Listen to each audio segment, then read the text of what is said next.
It's the end of yet another crazy day. I've left my desk just as I found it this morning, under a pile of papers, workings and pencil shavings. My to-do list has been added to, modified, rearranged and recreated 3 times. Yet everything that was on it at the beginning of the day is still there, or so it seems. I could stay an extra hour, tidy my desk, smash out more tasks, but today I simply can't face it. I climb into my car. I'm feeling guilty as hell even though I've done a heck of a lot during the day. I've actually done some great things. Yet I find myself worried about what the cleaner will say when he sees my desk. He's seen it all before, I know. To be honest, I have no idea what he thinks. We've never even spoken about it. Yet for some reason today I'm feeling judged. Just like I do by the eyes of my colleagues from their classrooms that I think follow me to my car. I really do feel a bit rubbish. I mean, I'm leaving before them.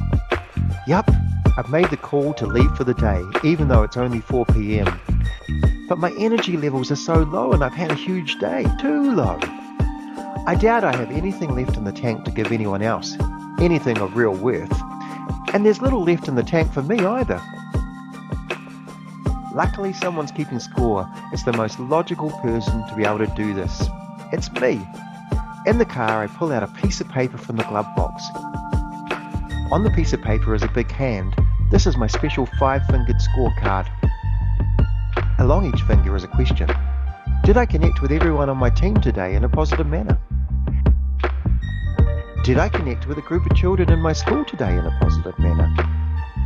Were any difficult decisions I made today aligned with my core values? Did I learn something today?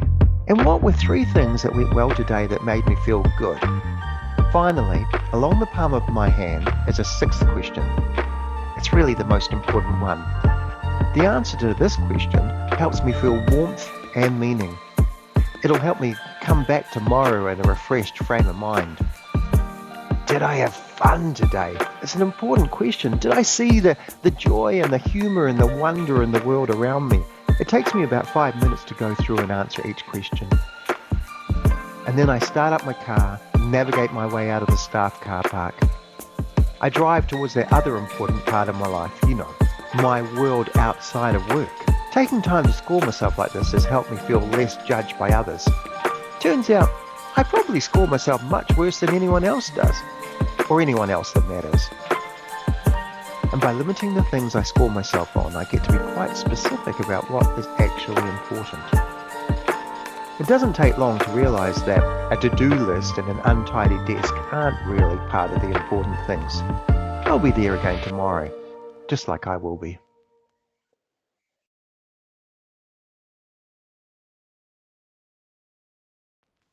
Hi everyone, it's my pleasure to bring you this leadership module. Today we're talking about how to measure the success of what you do on your own terms, excluding those nasty little external factors that tend to colour the quality of our lives in grey-like hues. I like to imagine that our lives are very much like the recycle sign on the bottom of a plastic bottle, especially the single-use recycle sign, the one with the number 1 in it. We live a single-use life. We don't get to recycle and relive this life again and again, repeating each instant in an effort to make things better. We've got one go at this, so spending our time being miserable because we feel that we don't measure up, or that we failed something, or that someone's ruined our day and our lives, well, it's just not a particularly great way to spend this single-use life. So it's time to look at things differently. Okay, so let's talk about the mental scorecard dilemma. Our days are full of things that are both within and beyond our control. For many reasons, we're constantly juggling heaps and heaps of daily tasks, heaps of which are forced upon us due to this leadership role that we play, constantly playing to numerous outside of our control interests.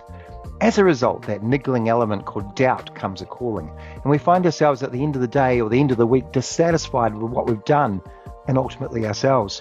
This is actually an incredibly unfair and unjust position to place yourself in.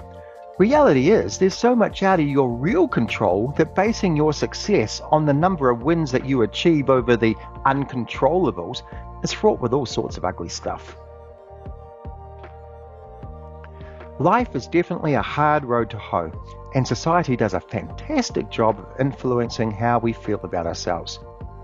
If we're fantastic at something, there will always be someone who will cast doubt about this quality.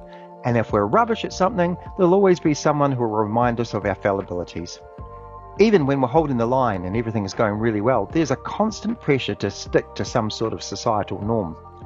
As a result, it's very, very difficult as time goes on not to start thinking of these external judgments in a very natural but subconscious manner. It becomes easy to think of yourself as too fat, too thin, too smart, not smart enough, inferior to someone, inferior to some situation.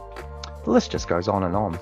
The consequences aren't great if you get yourself into this thinking rut too much. And I'm not just talking about from a leadership perspective, although for the purposes of this presentation, this is where I want you to put your thinking, especially when considering yourself in terms of success. As a workaround, I'd like you to look at your hand. This thing that you're looking at goes with you everywhere. Your right hand is literally your right-hand man. I like to use it as a reminder of what's important to me, and I'm suggesting that you can too. The 5 fingers of your hand stand for what's really important to me. That's a fantastic question. Each finger can then also remind you of a question to ask yourself. What are 5 things that you'd really like to use to measure the success of the day? What are the things that are really important to you? I like to take this one step further by adding a 6th question on the palm of your hand. It really is the ultimate single-use life question. Am I enjoying myself? Am I finding joy in what I'm doing? Am I having fun? As a primary school principal, I developed these 5 questions. Did I connect positively with my team today? No doubt there were some dodgy moments, but overall, did I do this with a positive intent? And because I was a principal, my next question was about the students in my school. You might not be working in a school environment. Maybe you're working with clients or members of the public. But what was your engagement with them like? Did you do so with a positive intent? And what about those difficult situations that you found yourself in? When you were knee-deep in those situations, did you cope using your core values? Or were you using somebody else's core values? Did you learn something today? Did you find out something that you were curious about? Did you, keep your eyes open for all the wonderful possibilities that each day brings? And as I said, don't forget about fun. Who said that leadership couldn't be fun? Is this just some external social judgment about what leadership should be? Go on, knock yourself out. Enjoy what you're doing by finding the fun in what you're doing. By using our 5-fingered scorecard, we're giving ourselves a great tool to find a balance between the external and internal. You'll notice that the questions I've used, remember, these are mine. Yes, you can use them, of course you can, but you need to work on those things that are important to you. Yeah, these things have external elements to them, how I've interacted with my team and my students, but I've also given them an internal element by asking, did I do so with my positive intent? That's my positive intent, not someone else's interpretation or judgment of my positive intent. I still have to-do lists. I find it really difficult to manage without them. And also I have a very, very, very good calendar, but I don't score the success of my day on whether I got to the end of my to-do list or not. Instead, the hand at the end of my arm lets me view my day in a much more practical way. Yes, there's going to be times when things didn't quite go to plan, but I bet that just like me, you'll never go out of your way to be the failure that sometimes you think you are. You don't do those things on purpose. You don't fail on purpose. Okay, so let's take a look at your hand. I'm going to give you some time now to consider what's really important to you in your single-use life and where you want to spend your energies. This will help you work out the things that you'll measure the success of your day.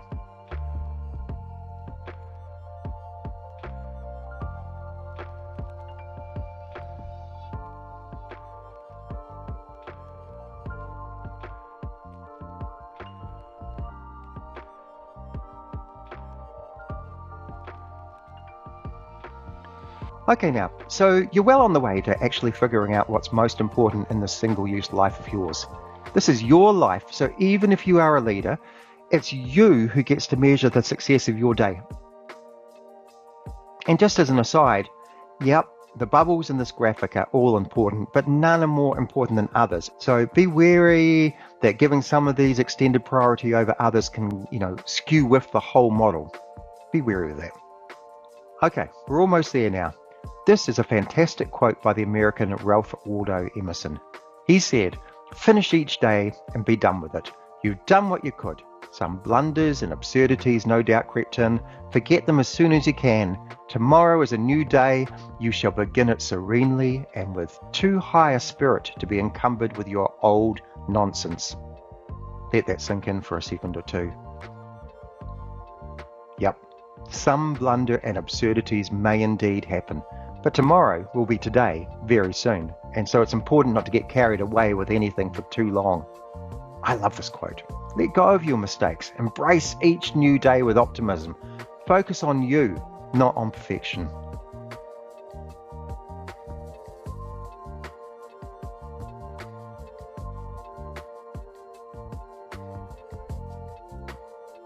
I trust that you found this leadership module useful. All the best for your leadership journey. And remember, we're all living a single-use life.